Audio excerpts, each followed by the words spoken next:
ويقول صلى الله عليه وسلم: إن الله لا ينتزع العلم انتزاعا، وإنما يقبضه بقبض العلماء، حتى إذا لم يبق عالم اتخذ الناس رؤوسا جهالا فسئلوا فأفتوا بغير علم فضلوا وأضلوا.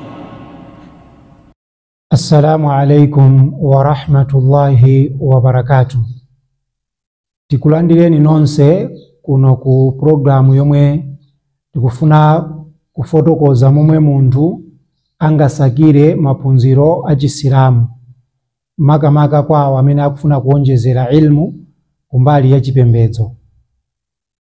Mu Chisilamu muli zigawo zosiyanasiyana, muli nkhani yokhudza aqida, muli nkhani yokhudza maahadith, muli nkhani yokhudza tafsir, muli nkhani yokhudza sira, muli nkhani yokhudza fiqhi ndi zigawo zina zimene zilipozo. Sizili zoyenera kuti munthu akangona buku limene palembedwa apo mawu a Chisilamu basi yeye ujalitenge ndi kuyamba kuwerenga, chifukwa sakudziwa cholinga cha mulembi kuti chidali chotani. Chifukwa alipo ena amene amalemba buku ndi cholinga choti asocheretse anthu kunjira ya Allah subhanahu wa ta'ala.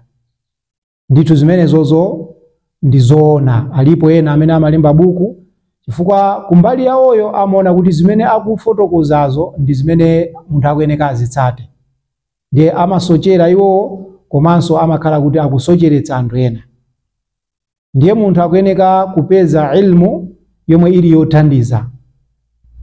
Muhammad ibn Sirin adafotokoza kunena kuti hadha al-ilmu dinu, awa maphunziro awa ndi chipembedzo. Falyanzur ahadukum amman ta'khudhuna dinahu, choncho aliyense aonetsetse kumene akutengako chipembedzo chake. Chifukwa munthawi yathu ino anthu sakusamala, akangoona buku lina lililonse limene akulitenga basi ndikumawerenga, ndikumapanga practice zimene zili mmenemo.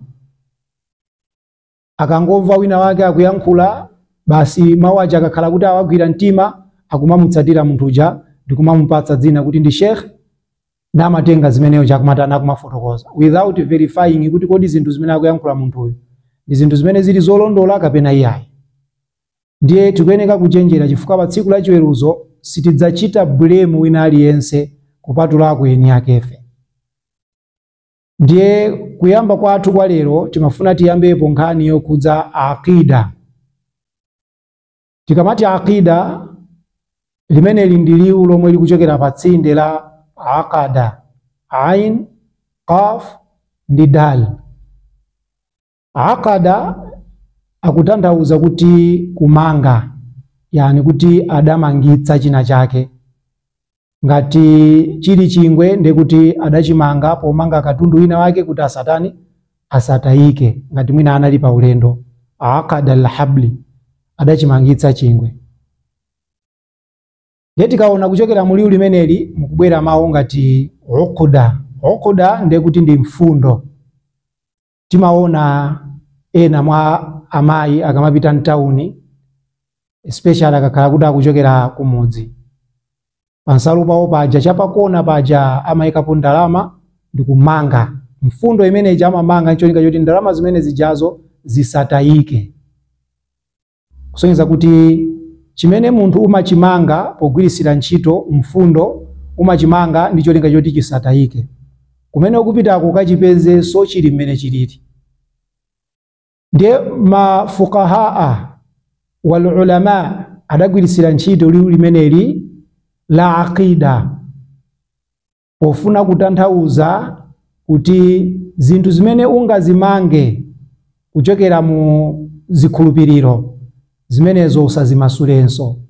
Ndiye muona kuti kuchokera pa aqada pali mawu kuti aqida, i'tiqad. Ndiye pachiyankhulo liwu la aqida limatanthauza china chilichonse chomwe aqada alayhi alqalbi, chimene mtima wakhulupirira, kandi chabwino kandi choyipa, chimene chocho as long as mtima wakuchikhulupirira ndi kuchikhazikitsa, chimenecho chimachedwa kuti aqida.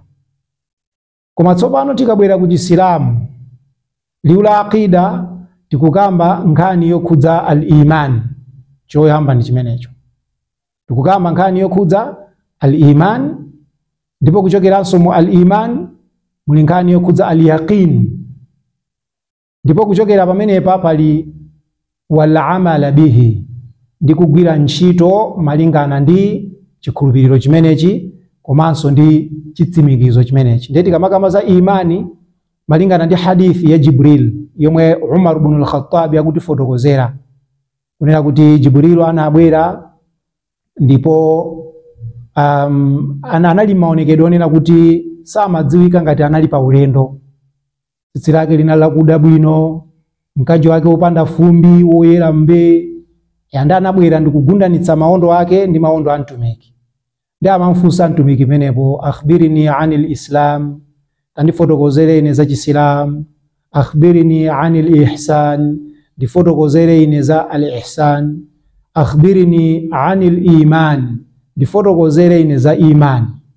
Ndiye mtumiki pofotokoza za imani adanena kuti antu'mina billahi, kumeneku ndiko kukhulupirira mwa Allah subhanahu wa ta'ala, wa malaikatihi, komanso mwa angelo ake, wa kutubihi, ndi mabuku ake, wa rusulihi, ndi atumiki ake, wal yawmil akhir, komanso ni mwa tsiku la chiweruzo, wa bil qadar, komanso ndi kukhulupirira mu qadari, kunena kuti choyipa ndi chabwino chimachitika kudzera mu chifuniro cha Allah tabaraka wa ta'ala.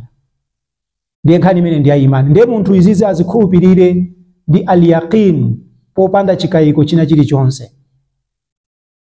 Al-yaqin ndiye kuti munthu uja wamanga, kumanga zinthu zija ndi mfundo yonena kuti sanga masuleso. The moment imene munthu uja akukayikira ndiye kuti mfundo imene jayo wayimasula zinthu zimene zili mmene muzikugwamo. Ndiye chifonera kuti munthu uja wamanga ndithu ndi mfundo akuyeneka kugwira ntchito potengera chikhulupiriro chimenechi, potengera kukhutitsidwa kumeneko. Zinthu zitatu zimenezi zikugwera pa aqida.